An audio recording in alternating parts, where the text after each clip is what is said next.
काय झाला गडबड झाला रंगीला दारूवाला काय झाला गडबड झाला सुन भाई दारूवाला काय झाला रंगीला दारूवाला काय झाला गडबड झाला सुन भाई दारूवाला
कहना चाहेंगे? रंगीला दारू वाला टाइटल भी थोड़ा डिफरेंट है, कैसे सोचा आपने?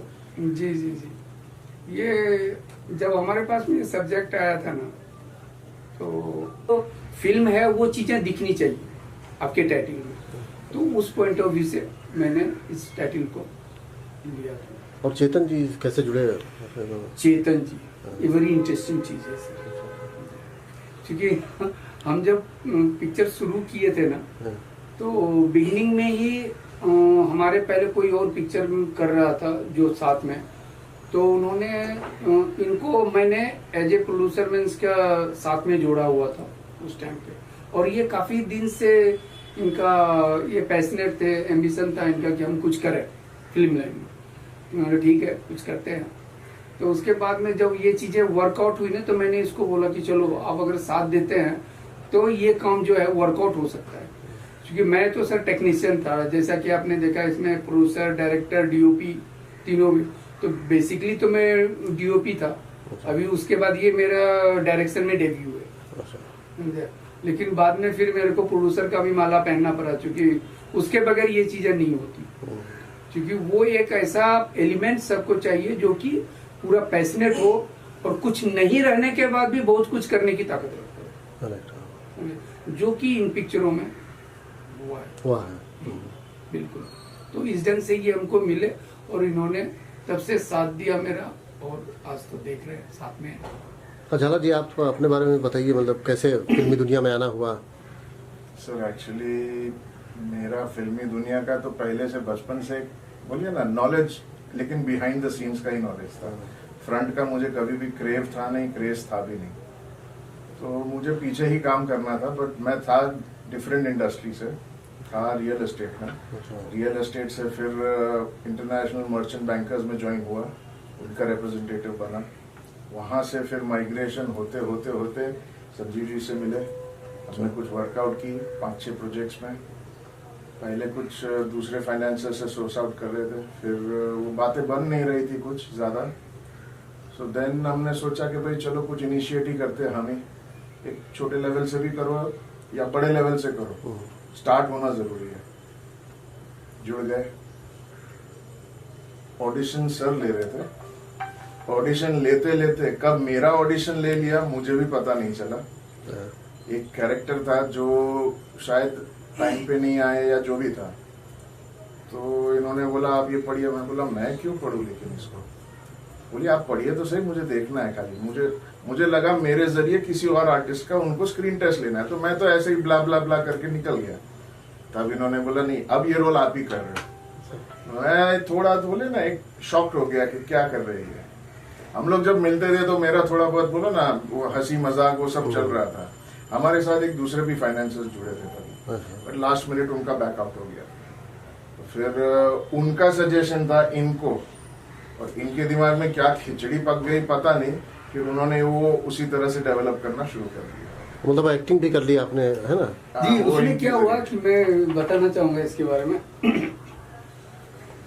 कि वो कैरेक्टर ऐसा था ना, जब इन्होंने मैं बोला कि पहले तो मुझे लगा कि देखते हैं शायद वो चीजें आ रही थी, लेकिन इन्होंने एक थोड़ा सा हमको सजेशन दिया कि इसको अगर गुजराती में करें तो मैं बोले कि करके बताओ मुझे जरा। तो इन्होंने 2-4 डायलॉग जो बोला ना, तो मुझे लगा कि नहीं, इससे बेस्ट कुछ नहीं हो सकता है। तो हाँ, गुजराती टोन में जो है वो थोड़ा हाँ, सा। गुजराती टोन में। हाँ। मैं बोले नहीं, आप हिंदी मत करो, हिंदी पॉसिबल नहीं है आपसे, वो चीजें नहीं जम रही। एक्चुअली क्या इनका बैकग्राउंड था गुजराती, और उन चीजों को ये प्ले अच्छी ढंग से कर रहे थे। हाँ। तो हम ऑल द टाइम जो है ना, जितने भी आर्टिस्ट हैं सबके साथ में वही किया, जो नेचुरल थी, एटलीस्ट 75% बिलोंग करता है कैरेक्टर को। तो उसके हिसाब से मैंने उन चीजों को सेलेक्ट किया। एवरी जो भी कैरेक्टर है, जितना भी पिक्चर में है, सबको मैंने जो कास्टिंग हुई है उसी हिसाब से, और सारे जो है टोटल कैरेक्टर वो जो भी एक्ट किया है सारा नेचुरल। आपको कहीं मतलब बनावटी पूरी पिक्चर में, आपने ट्रेलर भी देखा होगा तो उससे समझ में आई होगी, किसी ने ना कोई बनावटी नहीं थे नए, लेकिन वहां पहुंचते पहुंचते सब जो है ना, और अब तो पिक्चर रिलीज होने के बाद सब पुराने हो जाएंगे, उसके पहले ही नए। क्या प्लान है रिलीज का, जो है मतलब कब तक सोच रहे हैं? ये जुलाई एंड में सोच रहा हूँ रिलीज करने के लिए। अभी हमारा देखो 12-13 तारीख को कभी है, उस बीच में हम ट्रेलर म्यूजिक लॉन्च करेंगे, क्योंकि इसके गाने भी बड़ी सब लोगों ने अप्रिसिएट किया है, बड़ी मतलब लिप पे रहने वाले हैं म्यूजिक ऐसे। और मैंने इसको, इसमें जितने भी, एक इसकी स्पेशलिटी है पिक्चर की, ज्यादातर पब्लिक नए है, चाहे वो म्यूजिक डायरेक्टर हो, चाहे उसमें लिरिक्स हो, या हमारे आर्टिस्ट हैं, समझे, सारे लोगों को मैंने नए को रखा है। क्योंकि इसलिए ना, हमको बेसिकली काम ही इन्हीं लोगों के साथ में करना था, हमको नॉन ज्यादा नहीं चाहिए था, ताकि हम अपनी चीजों को अपने हिसाब से इनसे करवा सकें। अभी जैसे कि हमारा हीरो हीरोइन ने बताया आपको कि वर्कशॉप हमने 10-12 दिन 15 दिन का दिया था, उसमें सब लोगों ने, मतलब मैंने सिर्फ सबको इंट्रोड्यूस किया इन चीजों से कि आपका कैरेक्टर क्या है, दैट्स इट। अगर आपने कैरेक्टर समझ लिया तो बस बाकी चीजें कर सकते हो, डायलॉग बहुत बड़ी बात नहीं है। और हुआ वही, वो मेरा जो है ना तुक्का काम कर गया। जब हम सेट पे गए तो इन लोगों ने हर कोई अपने कैरेक्टर को, मतलब एक छोटा भी सीन जिसका भी है ना, एक सिंगल सीन है ना, उसने इसमें, अगर हम ये लैंग्वेज में बोला कि सबने बम फोड़ा है इस ढंग से, नॉट ए सिर्फ हीरो हीरोइन या जो भी मेन कैरेक्टर, सब ने टॉप टू बॉटम, और सबने अपना 100% दिया। शायद इस वजह से चीजें इस लेवल तक बन पाई। अच्छा, अशोका ने तो बताया कैसे उनका सिलेक्शन हुआ, गंगा का कैसे आपने सिलेक्शन किया था? गंगा का तो खींच के लाया मैंने, और अशोका का क्या हुआ कि इसका फोटो आया था मेरे पास, नहीं यार इन्हें, हमको हीरो चाहिए, बॉडी बिल्डर नहीं चाहिए, इसका कोई बॉडी बिल्डर वाला फोटो था। तो जब ये आया उस दिन ना, तो मैं कुछ कर रहा था, और आके हेलो सर, इसने हेलो के, जैसे मेरी मुंडी ऊपर गई ना, ऐसा देखा ना मैंने, आप तो बोलते हैं अशोका, बोले सर यही कैरेक्टर चाहिए मुझे। इसने थोड़ी आवाज जो निकाली ना, मुझे इसके आवाज की भी वही टेक्सचर वो चाहिए थी, समझे। और मैं जो चाह रहा था ना, रंगीला वो कैरेक्टर क्या है, वो मतलब है कि स्ट्रगलर है, बट स्टार समझता है अपने आप को, वो एक स्ट्रगलर स्टार होता है उस टाइप। और जितना भी फनी चीजें होती है ना, हर चीज में घुसने की, वो सारा काम करता है, समझे। तो मैंने जब इसको, हम जब इससे ये कर रहे थे वर्कआउट वगैरह, तो हम इसको बोलते, इसको बेसिक छेड़ना नहीं, उसको हमको ज्यादा सिखाना नहीं है, नहीं तो ये गड़बड़ हो जाएगा, ट्रैक अलग पकड़ लेगा। जो ये कर रहा था ना, मैं तू वही कर, कुछ मत करना। अच्छा, उसको नेचुरल रहने दिया? हाँ बिल्कुल एकदम, उसको मैंने कुछ नहीं किया, उसने जो किया सिर्फ उसको मैंने फिनिशिंग पॉइंट पे पहुंचाया। क्योंकि हमने अगर कुछ करता है ना, एक बड़ी, अगर आप सिखाते हो ना, वो चीजें गलत है। अपने से क्या, कंटेंट बता दो, अपने से वो जो करेगा ना, उससे बेस्ट कुछ नहीं हो सकता है। अभी जैसे मेरी हीरोइन है गंगा, ले लो, किया इसने, बोले चल आ जा, तो इस ढंग से उसको लाया मैंने। उसने जो उसका छोटा सा वीडियो बना के, हमारा क्रिएटिव डायरेक्टर है सत्यजीत राजपूत, तो उसने भेजा था मुझे। तो फर्स्ट लुक में मुझे लगा कि नहीं, ये जो है ना, यही लड़की चाहिए। वो जो उसने, उसका थोड़ा जो एक्टिंग वगैरह था उसमें, वो चीजें दिख रही थी उनको, मतलब बस यही। और ये भी जो है ना, 11th आवर में 3 दिन, जो हमारी हीरोइन पहले कोई और थी, 3 दिन पहले उसको टाइफाइड वगैरह हो गया था, उसके बाद में इसका सिलेक्शन हुआ। तो हमने बाबा का बहुत बहुत धन्यवाद कि 11th आवर में जितनी भी चेंज हुई ना, चाहे वो लास्ट एडिट फाइनल हो या जो अभी ग्रेडिंग फाइनल हो, हर चीज में पहले चीजें नहीं हुई लेकिन बाद में जाके वो सारी चीजें अच्छी हुई। वो सब अच्छा ही हुआ फिल्म के लिए आपको? चाहे कास्टिंग हो या जो चीज भी हुआ, सारी चीजें अल्टीमेटली। और गॉड चीज क्या है कि गंगा ने वो पिकअप बहुत जल्दी कर लिया। हाँ। एक्चुअली रिहर्सल पहली जो एक्ट्रेस थी ना उसके साथ हुआ था इनका। हाँ। तो बहुत कम टाइम मिला था इनको रिहर्सल में, लेकिन इन्होंने ग्रास्प कर लिया बेटर। तो वो अप्रिशिएट। आर्टिस्टों को भी होता है ना पटरी चेंज करने में, रंगीला ने भी इमीडिएटली चेंज किया, बट उसने उन चीजों को उसके साथ में मेंटेन कर लिया। ये नहीं कि बहुत मुश्किल होता है। जैसे मुझे बोल लो कि मैं अभी आपको अगर कोई दूसरा कैरेक्टर को सेलेक्ट किया हूँ, कास्ट किया हूँ, तुरंत बोलोगे कल मेरे को चेंज करने नहीं होता है। उसके लिए फिर हमको हफ्ता दिन लगेगा, फिर पूरी स्क्रिप्ट के हिसाब से मैं उसको कैरेक्टर को उसके चेंज ओवर के हिसाब से पूरी चीजें मैं उसको देखूंगा, उसके बाद में जज कर सकता हूँ ये हमारे फ्रेम में बैठेगा नहीं बैठेगा। और यहाँ क्या हम दो चीजें वंस एट ए टाइम देखते हैं, क्योंकि डीओपी भी हूँ तो हमारे उसमें फ्रेम पूरी पिक्चर चल रही होती किसी भी कैरेक्टर। हाँ, मतलब आप भी 2-3 रोल निभा रहे थे, है ना? नहीं मैंने रोल नहीं मतलब प्रोड्यूसर भी हैं, डायरेक्टर भी हैं, हाँ, डीओपी भी हैं। हाँ डेफिनेटली। है ना? तो वो हमको ये चीज कंफर्ट, हम जो करना चाहते हैं ना वो हम कर सकते हैं। हमारे प्रेशर नहीं था किसी का क्या ऐसे इतने में करना है, ये करना है, फलाना ढिमका, और मैं चाहती इसीलिए चीजें ये मैं करवा पाया। और चेतन जी, फिर कैसा रहा इनके साथ अनुभव आपका, कोलैबोरेशन जो है, और आगे भी करेंगे आप वो लोग? तो अनुभव था, तो हमारा एक्चुअली पास्ट का दूसरा फील्ड का अनुभव था, वहां से जुड़ते आए। एक्चुअली ये सबका फाउंडेशन था लॉकडाउन। अच्छा। तो ये पूरा थैंकफुली आप बोलना चाहो, थैंकफुली या unthankfully, lockdown was the base point for this. आपसे शुरू करते हैं। कैसे ये फिल्म मिली आपको और क्या किरदार है? पहली फिल्म है, थोड़ा अपने बारे में बताओ। पहले तो मुझे सर से बात हुई, सर ने मुझे बोला कि ये फिल्म कर रहे ऐसे, तो फिर ऐसे करते स्टार्ट हो गई। पहली फिल्म है आपकी ये? क्या किरदार है आपका, क्या रोल है, थोड़ा बताओ। इसमें मेरा मेन कैरेक्टर है जिसका नाम है ले लो। थोड़ी जॉली टाइप की है, उसको हीरोइन बनना होता है। अच्छा। हाँ शोका जी, आप बताओ अपने बारे में थोड़ा सा। पहले हाय कर ले सर, एक डायरेक्टर बैठे हैं, कुछ मीटिंग चल रही है, तो मैंने बोला सर हाय। मैंने ऊपर से देखा, मैं अंदर चला गया बस। और फिर अंदर जो बेसिकली फिल्म के लिए मैं आया था, लखनऊ से शूट खत्म करके डायरेक्ट वहाँ आया था, और सर को फोटो भेजे हुए थे किसी ने मेरे, तो सर ने बोला मुझे ये नहीं चाहिए लड़का, रिजेक्ट कर दिया था मैं। जब उन्होंने बोला कि इन्होंने बताया कि वही लड़का है जो आपको मैंने फोटो भेजे थे, सर बोलते ये वो है। तो फिर वापस बाहर आया, वो मीटिंग तो डिसमिस हो गई। सर ने बोला कि हमारा एक कैरेक्टर है, ये मैं ढूंढ रहा हूँ, तुम करेगा? हाँ मैं करूँगा, मुझे क्या प्रॉब्लम है। तो वो वाला फिल्म तो चला गया, नहीं हुआ, पर ये वाले में एंट्री हो गया। This is destiny. क्या किस तरह की फिल्म है, थोड़ा सा बताइए। मतलब रंगीला दारूवाला, आज पोस्टर लॉन्च भी हुआ है। बेसिकली कॉमेडी फिल्म है, no logic, only comedy, entertainment, full entertainment है। और क्या है, वो मस्त एंजॉयमेंट है, मजा करो। और संजीव जी के साथ कैसा रहा काम करने का एक्सपीरियंस? जबरदस्त। और सर का जो पैटर्न है ना, वो जो रिहर्सल कराने के बाद सीन वर्क, एक एक चीज को स्मूथली लेके जाके फिर वहाँ पे सेट पे ऐसा लगता है कि हम लोग एक्टिंग कर ही नहीं रहे, हम लोग कुछ कर ही नहीं रहे सीन, ऐसा लगता है हम रिहर्सल ही कर रहे हैं। और रिहर्सल में पूरी शूट हो जाता है।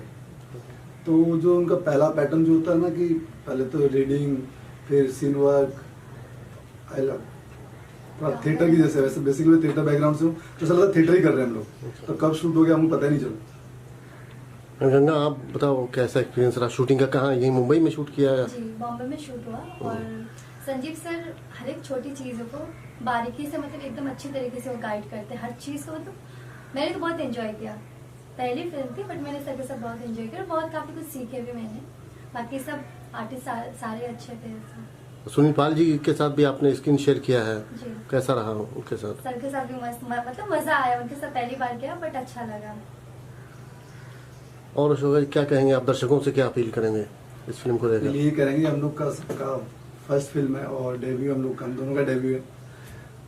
तो प्लीज जाके देखिए कि नए लोगों को चांस दिया है सर ने, और हम लोगों ने बहुत मेहनत की है। मतलब बहुत यहाँ तक आने के लिए वो जर्नी बहुत लंबी है, पर अच्छी फिल्म बनी है और सबने बहुत अच्छा काम किया है। सब लोगों ने, काफ़ी एक्सपीरियंस लोग हैं, ऐसे फिल्म के हिसाब से मतलब बहुत कुछ सीख के आए, कोई नए नहीं कि आगे चलो हीरो बन गए। मेरा खुद का 7 साल का एक बैकग्राउंड है थिएटर का, इस सब चीज़ों का, तो सारे जितने भी एक्टर हैं उन सबका एक बैकग्राउंड है। हाँ, किसी के चांस लेट मिला है, चीज़ें मिली, मगर हम उसको दिखेगा आपको सब लोगों को, और जाके देखिए प्लीज़, और नए लोगों को चांस दीजिए, और नए लोगों को एक होता ना, हर कोई नया होता है टाइम पे, तो हम लोग आ रहे हैं अभी, देखो। गाने भी अच्छे हैं फिल्म में, थोड़ा सा म्यूजिक के बारे में बताएं। जी, गाने बहुत प्यारे हैं, अभी वो रिलीज होने के बाद में तो पता लग जाएगा। हाँ, गाने बहुत अच्छे, एक आइटम सॉन्ग भी है और रोमांटिक सॉन्ग है, और 3 गाना है तीन बेसिकली। गाने, एक टाइटल सॉन्ग है, एक आइटम सॉन्ग है और एक रोमांटिक सॉन्ग, बट सॉन्ग सारे तो अभी रिलीज का क्या प्लान है, तो कब तक? रिलीजिंग तो सर ही बताएंगे, हमको तो नहीं पता, बस बाकी आज पोस्टर लॉन्च है, फिर ट्रेलर लॉन्च होगा, उसके बाद जो भी सर डिसाइड करेंगे चीज़ें होंगी। चलिए ठीक है, थैंक यू।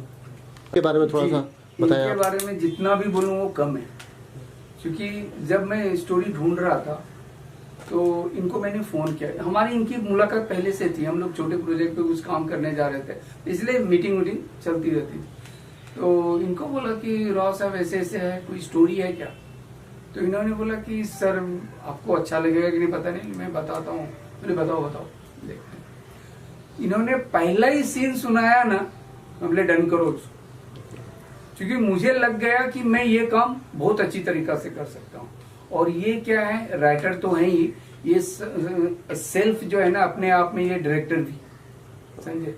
तो वो चीजें जो है ना, जो अगर खुद डायरेक्टर है, राइटर है ना, तो वो चीजें जो है ना ऑटोमेटिकली जरा ग्रामेटिकल भी सही चीज बन के आती है। तो बाकी आप इनसे बताएं। हाँ राव साहब, आप बताइए कि कैसे इसका आइडिया आपने सोचा? नहीं, ये कहानी जो है कि बहुत पहले लिखी जा चुकी थी, ताकि मैं 3 इंडस्ट्री से जुड़ा हूँ, मराठी, हिंदी और तेलुगु, तीनों फिल्म इंडस्ट्री से जुड़ा हूँ। तो मैं तेलुगु में कुछ काम कर रहा था, तो उस समय कुछ लोग आए थे मेरे पास हिंदी में लिखवा देंगे, तो मैं कुछ लाइनें लिखी थी इसकी, लेकिन बाद में मैं समय के अभाव में मैं लिख नहीं पाया, तो वो भी मुझसे कांटेक्ट नहीं किया, वो ऐसा ही रह गया। घर में आने के बाद मैंने इसे कंप्लीट किया, और हम तो अक्सर मिलते रहते थे। तो एक ऐसे ही हम लोग एक ऑडिशन में गए थे, तो ये एज ए कैमरामैन मुझे एज ए डायरेक्टर बुलाया गया था, तो हम लोग गए थे, ऑडिशन ले रहे थे, तो कुछ अटपटा सा लगा। तो हमारी इनकी दोस्ती, फिर हम एक दूसरे को समझ गए कि इनकी चॉइस, मेरी चॉइस, हम लोग किस तरीके से हम लोग एक डिसिप्लिन में रह के काम कर, हम लोग को परफेक्शन चाहिए हर काम में। तो वो चीज देखे, तो वो ऐसे हम संपर्क में थे। तो ये अचानक मुझे एक दिन फोन किए और बोले कि राव साहब, मैं एक पिक्चर कर रहा हूँ, आप मेरे साथ जुड़िए। ये मेरी पहली पिक्चर है एज ए डेब्यू। बिल्कुल कीजिए, तो आपको मुझसे क्या चाहिए बताए? बोले नहीं, आप मेरे साथ रहिए, कहेंगे तो मुझे बहुत अच्छा लगेगा। तो मैंने कहा हाँ हूँ ना, क्यों नहीं। तो फिर मैं इनके साथ जुड़ा, तो ये मुझे लोकेशन दिखाने लेके गए। लोकेशन में पूरा देखने के बाद, अब ये कहानी के जिसके साथ चल रही थी, कहानी का डिस्कशन वगैरह सब चल रहा था, तो कभी कभी कुछ चीजें मुझे बताते थे, मैं सुनता था। और पता नहीं इनको क्या हुआ कि वो कहानी में कुछ इनको रास्ता समझ में नहीं आया, कुछ हुआ। फिर वो लेट भी कर रहे थे, तो इन्होंने मुझे सुबह, मैंने 6:30 के लगभग सुबह मॉर्निंग में इनका फोन आया, बस हम अभी तो लगता है आपके पास कोई सब्जेक्ट है क्या, ऐसा कॉमेडी सब्जेक्ट जो अभी हम लोग लोकेशन देखे उस लोकेशन में फिट बैठ सकता है? बजट का अभाव तो था ही था। बोला सर है, फुल कॉमेडी है, लेकिन आपको अगर समझ में आया तो आप कर सकते हो, मैं आपको एक लाइन सुना देता। और मैंने टेबल के नीचे से निकाला, अब उसमें धूल जमी हुई थी, हटाया, साफ किया और पेज पलट के फिर इनको मैंने एक लाइन सुनाया, कहानी का सीन सुनाया। तो बोला यार ये कहानी मुझे चाहिए, यही चाहिए। अब उसके बाद हम इनसे मिले। अब उसमें ऐसा था कि इनको सबसे अच्छा ये लगा, जितने भी कैरेक्टर हम लेंगे, हर एक कैरेक्टर को एक स्पेस मिला पिक्चर में। जैसा भी हमारे क्रिएटिव डायरेक्टर ने बताया था कि भाई हर एक कैरेक्टर को एक स्पेस मिला, भले वो 1 मिनट का रोल है, चाहे 2 मिनट का रोल है, चाहे 3 मिनट का, सबको एक मिला। भले एक सीन में काम किया, लेकिन लोग उसको पहचानेंगे। तो वो पिक्चर को हम लोगों ने जस्टिफाई किया। और कभी कभी रात को 12:30 बजे मुझे फोन करना, हाँ सर ये सीन है, इसको अगर ऐसा कर दिया तो बिल्कुल कर सकते हैं। तो बोलते हैं ना कि डायरेक्टर और राइटर, अब इनके दिमाग में कुछ और भी चल रहा था, तो बताइए, या फीडबैक दीजिए, तो हम देखते हैं उसमें कहाँ बैठा सकते हैं। तो बहुत सारे चेंजेस हुए। तो जैसे बोलते हैं ना, पैसे से पिक्चर नहीं बनती है, एक पैशन होना चाहिए। और हम लोग इस लाइन से तो मैं काफी, उसके बाद खास ये हमारा चमड़ी जो कैरेक्टर जो मैंने जन्म दिया था, चमड़ी, हालांकि वो चमड़ी नहीं है, वो कैरेक्टर का, क्योंकि पेशे से चमड़ी का बिजनेस मतलब इसके खानदान के लोग करते तो जस्टिफाई करते हैं हमारे इसमें। मैं थोड़ी देर के लिए रोकूंगा ये कैरेक्टर के लिए। जैसे ये कैरेक्टर आया था ना सामने में, उसके पहले चमड़ी से सत्या से मिले हुए बहुत दिन हो गया था। जैसे ये कैरेक्टर आया ना, मतलब इंस्टेंटली दिमाग में आया कि ये सत्या करेगा, और ये सत्या जो है इस चमड़ी को कैरेक्टर के साथ में जस्टिस कर सकता है। अच्छा, और भी जो एसोसिएट्स आपके साथ जुड़े हुए हैं उनका? हाँ, ये हमारा एसोसिएट डायरेक्टर है विमल, तो उसका भी जो है ना एक बहुत बड़ा रोल है इसमें। काफी सारे काम इन्होंने ऐसे किए हैं जो यादगार समझे। और वो भी एक पैशनेट है, उसमें भी एक पैशन है काम करने की। यहाँ तो बोला ना, वही टिक सकता है जिसमें पैशन है, अदरवाइज लोग यहाँ पे स्टे नहीं कर सकते। चलिए, thank you sir, best of luck, है ना। और चाहता हूँ कि हमारी पिक्चर को सारे ऑडियंस तक पहुँचाने में आप काफी मदद करेंगे, और मैं चाहूंगा कि सारे ऑडियंस से भी विनंती है कि इस पिक्चर को जरूर देखें और नए लोगों का प्रोत्साहन बढ़ाएं। धन्यवाद।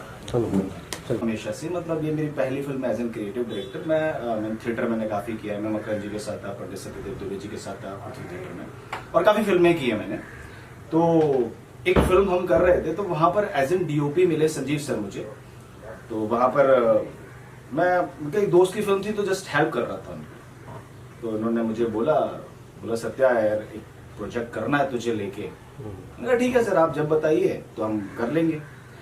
फाइनली बोला कि यार अपन मिलते हैं, ठीक है। 6 महीने के बाद कुछ हुआ क्या? तकरीबन 6 महीने के बाद में बस कॉल आया संजीव सर का। बोला सत्या मिलते हैं, आइए, एक प्रोजेक्ट है, किसी और प्रोजेक्ट की बात हो रही थी। तो बोला कि टीम इकट्ठी करनी है, लोग हैं सारे अपने हैं, तो अपन करते हैं शुरू। मैंने कहा ठीक है दादा, मैं दादा बोलता हूँ उनको। तो मैंने कहा दादा ठीक है, अपन करते हैं शुरू, स्टार्ट करते हैं। तो मीटिंग हुई, फिर मैं, हमारे राइटर हैं राव साहब, हम तो राव साहब बोलते हैं। तो राव साहब से मुझे मिलवाया कि ये राइटर हैं। फिर हमारा सिलसिला मीटिंग चालू होने के बाद में फिर बोला कि कुछ एक्टर चाहिए। फिर वो एक्टर, जैसा उन्होंने बोला था, गंगा का ऑडिशन भेजा, क्योंकि सर थे, संजीव सर कहीं बाहर थे, शूट कर रहे थे एज एन डीओपी। तो पूरा उन्होंने बोल दिया सत्या एक काम करो बेटा, तुम ना जितनी भी अपनी कास्टिंग है, वर्कशॉप चल रही थी, जैसा कि हमारी गंगा पहले हीरोइन फाइनल नहीं थी, हमारी हीरोइन पहले ऑलरेडी कोई और फाइनल थी। लास्ट मोमेंट में वो बीमार पड़ गई, तो हमने ऑलरेडी फिल्म अनाउंस कर दी, हमारी वर्कशॉप स्टार्ट हो चुकी थी। आई थिंक 7-8 दिन हमने वर्कशॉप कर भी ली थी उस लड़की के साथ, लेकिन हमारे लोकेशन बुक हो गया, सारी चीजें हो गई। तो उसी दरमियान गंगा आई, तो गंगा के साथ मतलब एक ऑडिशन बनाया, पहले रीडिंग करवाई, उसके साथ रीडिंग हुई, रीडिंग होने के बाद में फिर हमने उसका ऑडिशन लिया। तो सबसे पहले सर मेरे ऊपर बहुत बिलीव करते हैं, ब्लाइंड बिलीव करते हैं संजीव सर। तो उन्होंने मुझसे कहा कि तुझे क्या लगता है? मैंने कहा मेरे हिसाब से एकदम परफेक्ट है, एक्ट्रेस अच्छी है, क्योंकि उसने ज्यादा टाइम नहीं लिया ऑडिशन में, क्योंकि होता है ना बहुत देर, 2 घंटे 3 घंटे लाइन करने में लग जाते हैं, लेकिन 15 से 20 मिनट में उसने अपना तैयार किया। मैंने कैरेक्टर समझा ये कैरेक्टर है, और मैंने तुरंत व्हाट्सएप कर दिया सर। बोला ठीक है, इसको डन करो, तुम्हें क्या लग रहा है? मैंने कहा दादा बिल्कुल मुझे सही लग रहा है, आपका डिसीजन है, मेरी तरफ से ओके। देन फिर गंगा जुड़ गई। अशोका जो है थोड़ा चुलबुला है, वो थोड़ा चुलबुला है, मस्तीखोर भी है। देखने में अगर आप उससे बात करेंगे ना नॉर्मली, तो पहले खुलेगा नहीं, पहले बहुत शाय रहेगा, सीधा साधा लगेगा, बहुत छोटा मोटा बच्चा है, लेकिन सेट में बहुत मस्ती करता है, मजा आता है। अशोक ने भी बहुत मेहनत की, और सर है हमारे, तो सर के साथ भी मैंने काम पहले किया हुआ था। इन्हें कॉल किया आलम जी को, मैंने कहा आलम भाई ऐसे प्रोजेक्ट चल रहा है, तो फाइनली ये हो गया। तो कुल मिला के ये कहूंगा कि मैं पूरी फिल्म में सारे लोगों ने, झाला साहब से लेकर सब ने बहुत मेहनत की है, और ये फिल्म फिर बोलूंगा पैसे से नहीं बनी, ये फिल्म सिर्फ पैशन से बनी है। जैसे आपने यहाँ देखा होगा, यहाँ लिखा हुआ है no logic no magic only entertainment. ये स्लोगन जो दिया है वो संजीव सर ने दिया हुआ, और अच्छा लग रहा है। दूसरी चीज है, जितनी हमारी कास्ट है, जितने सारे लोग हैं, सबने बहुत मेहनत की सर। और रही बात फिल्म की, और मैं गारंटी से बोल रहा हूँ, क्योंकि मेरे को भी काफी टाइम हो गया इंडस्ट्री में, तो ये फिल्म है ना 99.9 भी नहीं बोलूंगा मैं, ये बोलूंगा 100% है ना, जो भी ये फिल्म देखेगा एंजॉय करेगा।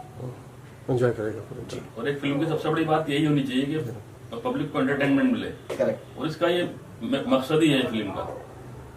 आप टाइटल रोल दारू वाला शायद निभा रहे हैं, तो थोड़ा इनसे कर लीजिए। बिल्कुल सर, डिजर्व करते हो। नहीं हाँ, आप बताएं थोड़ा सा अपने बारे में भी और इस फिल्म के बारे में कैसा तो मैं अनुभव चाह रहा रहा। हूँ ये फिल्म अगर देखा जाए तो मुझे सिर्फ सत्य की वजह से मिला, सत्य की मेहरबानी है जो मैं इस फिल्म नहीं सर, आप डिजर्व करते हैं, मेरी मेहरबानी कुछ नहीं, आप डिजर्व करते हैं, इसलिए हम मिली है। पिछले 15 साल से तकरीबन एक दूसरे को जानते हैं।